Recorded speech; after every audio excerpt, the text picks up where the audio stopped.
So hi! Welcome and welcome back to my YouTube channel, and for today's tutorial, ituturo ko sa inyo kung paano nga ba mag-log out ng account sa ating Snapchat. But first, can you subscribe to my channel and don't forget to hit the subscribe button and the bell to notify you for my new updates. And if you want to learn more, just keep on watching and let's start.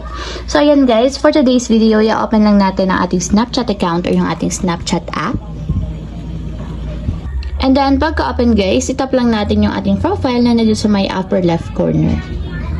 So, dito guys, sa pinakang profile, tap naman natin dito yung settings button. So, dito guys, sa settings button, scroll up naman natin.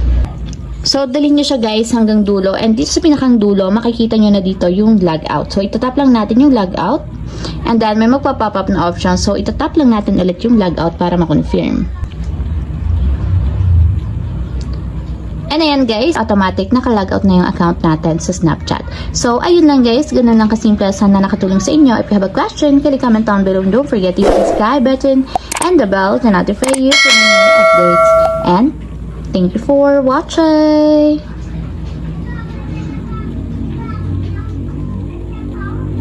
Living life, every day, late at night, not okay.